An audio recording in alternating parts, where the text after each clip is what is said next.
So in the last video, I explained why millennials and James Comey and third-party votes and sexism were not affected by Hillary Clinton's, were no factors in why Hillary Clinton lost the presidential election to President-elect Donald J. Trump, which then leads into a bigger talking point, which is, well, what do you do with the whole Democratic Party? Because during the general election and even during the primary, near the end of the primary, you had the news and the media saying, looks like we have a civil war brewing in the Republican Party. People are against Trump, but people are for Trump. And you don't know what, you have John McCain, who's against Trump, and he's leading a small group of people with Paul Ryan, who was more in the middle against Trump than people like Chris Christie and Rick Santorum, who were more for Trump. And now you have a civil war brewing in the Republican Party. But it turns out the media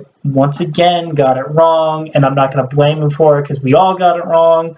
Well, because I thought that as well. I thought it's a civil war in the Republican Party. There's no way. How do modern Republicans allow someone like Donald Trump? How does he win the nomination? But when Trump won the presidency, a lot of them just, oh yes, Mr. Trump. Oh yes, Paul Ryan. They were like, oh yes, Mr. Trump. Oh, I'm so sorry. We will work with you. So the real question is, what do you do with the civil war that just exploded in the Democratic Party? I have a few ideas that need to happen for the Democratic Party to come back. One, you get rid of people. You don't get rid of them. You just don't listen to people like Nancy Pelosi, Howard Dean, Chuck Schumer, Tim Kaine, Cory Booker. All these people, you don't listen to them. They take money. They take money from politics. They take money from big business. They're not for you. They take money. It's just inevitable that they're not going to be for you. So don't listen to them. You have Keith Ellison running for DNC chair. You have Bernie Sanders, Elizabeth Warren, Nina Turner, Tulsi Gabbard. All these people are the new face of the DNC. They are the new faces of the DNC, and people like Howard Dean and Chuck Schumer and Tim Kaine, who was reported to run for president in 2020. No, you lost to Donald Trump. Nobody knew who you were, and Hillary Clinton picked you as a vice president. So you're not going to run as president. You're not running. I'm sorry, Tim Kaine, you're just not running. Save your money and keep winning your Senate or congressional seat over and over and keep taking money from big business. But what the Democratic Party, what they need to do when they reform and unite to fight in 2018 for congressional seats and 2020 against Donald Trump, they need to do three things. One, you need to take money out of politics. You need to go to your own little organization, go speak to your representative of your district, whatever you need to do. Say you want a constitutional amendment that will fight to get money out of politics at a federal level, because the corruption, it's legalized corruption with Citizens United.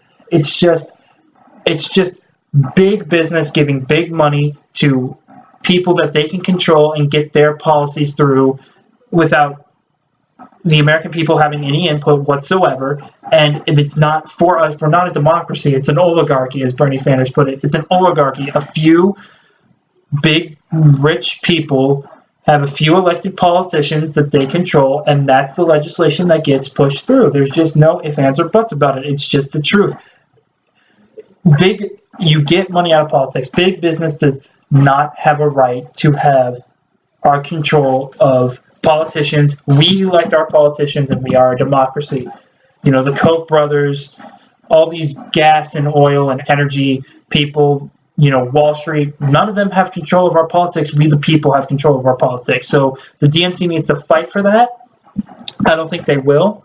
Bernie Sanders and Elizabeth Warren all got position heads in the new DNC, when it's reforming, but it's all positions that they had to create because they had to control their supporters. As long as their supporters knew that they got a head position in the new DNC, they'd be okay with it. But it's all positions that were made up just for them to control their supporters. So, but that's the first thing that needs to happen. Number two, you need to represent the people, not the donors, which will happen once you get big money out of politics. Because once you get money out of politics, the people who win off of big money in the Senate and the House will not be able to win anymore, and actual progressive leftists will come in and take their place. And then you'll have a newly formed, more left-leaning DNC, Democratic Party. Not centrists, corporatists like the ones we have now that are willing to take big money. You have people like Bernie Sanders and Elizabeth Warren pulling all of them to the right, and that will change once you get money out of politics. Number three, you win the Senate back in 2018. The House, it's going to be a little bit more contested and a little bit more of an uphill battle. It's going to be more of a fight to win, but the Senate, they should be able to win in 2018 with enough push and enough getting name out there. You can win the Senate back in 2018. Number four, once you win the Senate back in 2018, 2020 comes around, you nominate someone who doesn't take big money. You can't run Hillary Clinton, who's a corporatist, against Donald Trump, who's a populist, who says what people want to hear and is more authentic than Hillary Clinton. You can't do that. You can't. It's just not going to happen. Hillary Clinton wasn't going to win. I was kind of up in the air on whether or not she was going to win. I was back and forth with myself a lot. But near the end, I would say the last month, I claimed Donald Trump has a good chance of winning this. He has a very good chance of winning this, and that scares me. He has a very good chance of winning this when he shouldn't have a very good chance of winning this. There's just no question about it. So those four things and those new faces will run the new DNC until 2020, and then hopefully they can get the Senate back and they can get the presidency back. And if we can last 4 years of Donald Trump, then that would be the ideal thing to happen. But first things first, you have to get money out of politics. People across the aisle of all age groups and colors and religions and,